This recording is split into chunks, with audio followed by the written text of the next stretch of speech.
नमस्कार दोस्तों। सोचिए, अगर आपका खेत खुद ही पानी और न्यूट्रिएंट्स मैनेज करे, आपके क्रॉप्स और एनिमल्स एक दूसरे की मदद करें और वेस्ट नाम की कोई चीज़ ही ना रहे, तो फार्मिंग कितनी आसान और प्रॉफिटेबल हो सकती है। तो आज हम बात करेंगे पर्माकल्चर की, एक ऐसी खेती जो नेचर से इंस्पायर्ड है और जो आपकी फार्म को सस्टेनेबल, लो कॉस्ट और फ्यूचर रेडी बनाती है।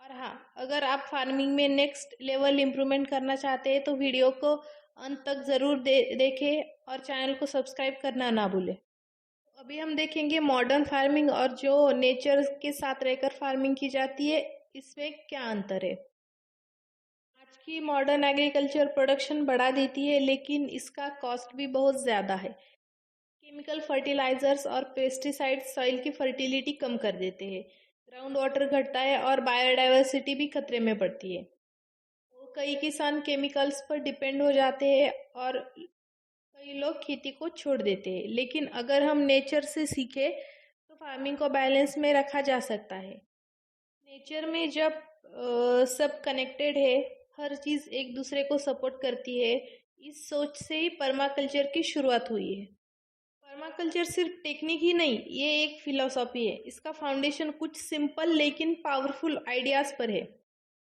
सबसे पहले धरती की देखभाल करना, सॉइल, वाटर, प्लांट्स, इन सबको प्रोटेक्ट करना और उन्हें स्ट्रांग रखना। अगर आप कंपोस्ट और नेचुरल फर्टिलाइजर्स का इस्तेमाल करते हैं तो सॉइल खुद ही हेल्थ मेंटेन कर लेती है। फिर आता है लोगों की देखभाल।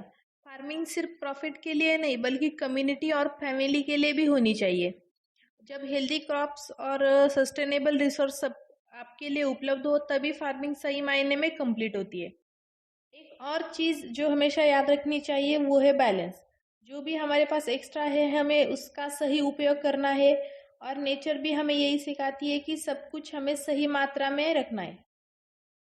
अब हम पर्माकल्चर के कुछ ऐसे आइडियाज देखते हैं जिसे हम प्रैक्टिकली कर सकते हैं। तो इसमें सबसे पहले आता है ऑब्जर्वेशन। तो इसमें हमें हमारे खेत और आसपास का जो एनवायरनमेंट है, हमें इसको ध्यान से देखना है कि बारिश कितनी होती है, वहाँ सनलाइट कितनी आती है, वहाँ की मिट्टी कैसी है, प्लांट्स, और उस मिट्टी में कौन से प्लांट्स अच्छी तरीके से आ सकते हैं। तो पहले इस बात को समझना चाहिए, फिर फिर बाद में हम कर सकते हैं कि बारिश के पानी को कलेक्ट करना, सनलाइट और जो न्यूट्रिएंट्स है खेत में उसका सही इस्तेमाल करना, कंपोस्टिंग करना, ये सब चीज़ें केमिकल फर्टिलाइजर्स पर डिपेंड रहते हैं, इससे ये सब कम होगा।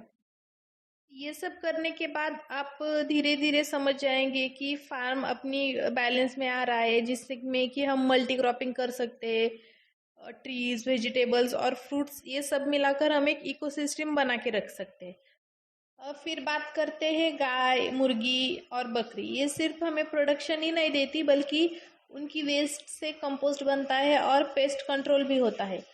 और फार्म में जो बैलेंस बनाने में भी इसकी बहुत ज़्यादा मदद होती है। सबसे खूबसूरत बात यह है कि हमारी खेती में कोई भी चीज़ वेस्ट नहीं जाती। किचन से लेकर जो हमारे प्लांट से उनका वेस्ट, ये सब रिसाइकल होकर हमारी खेती में ही वापस आ जाता है। जब आप ये सिस्टम अपनाते हैं तो खेती खुद ही फंक्शनल हो जाती है। हम एक छोटे से इसकी शुरुआत कर सकते हैं। जैसे हमने किचन गार्डन का कंपोस्ट बनाया, रेन वाटर कलेक्ट किया, फिर धीरे धीरे अलग अलग क्रॉप। तो इस सब में हम देखेंगे कि क्रॉप्स भी हेल्दी हो रहे हैं, सॉइल भी फर्टाइल रह रही है और जो पानी है वो भी बच रहा है। तो इसमें सबसे ज़्यादा फायदा किसानों को है कि उनकी मेहनत कम लग रही है और केमिकल फर्टिलाइजर्स की भी अभी ज़रूरत कम पड़ेगी।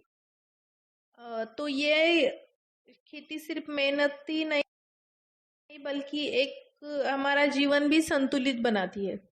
तो भारत के कई गांवों में किसानों ने पर्माकल्चर अपनाया है और देखा है कि मिट्टी की फर्टिलिटी बढ़ी है, पानी का उपयोग भी कम हुआ है और केमिकल फर्टिलाइजर्स का जो कॉस्ट है वो भी कम हो गया है और जो प्रोडक्शन आता है हमें इससे वो भी बढ़ गया है। ये सिर्फ फार्मिंग का तरीका ही नहीं बल्कि एक लाइफस्टाइल है। फार्मर और नेचर दोनों को बेनिफिट हो रहा है। तो दोस्तों, आज के इस वीडियो में हमने देखा कि फार्मिंग को कैसे सस्टेनेबल, लो कॉस्ट और फ्यूचर रेडी बनाएं। अगर आप भी चाहते हैं कि आपकी खेती केमिकल फ्री और हेल्दी क्रॉप्स दे तो कमेंट में लिखिए यस टू पर्माकल्चर। तो दोस्तों, अगर आप चैनल पर नए हैं तो चैनल को सब्सक्राइब करें, बेल आइकन दबाएं और ये वीडियो अपने उस किसान दोस्त के साथ शेयर करें जो पर्माकल्चर अपनाना चाहता है। धन्यवाद।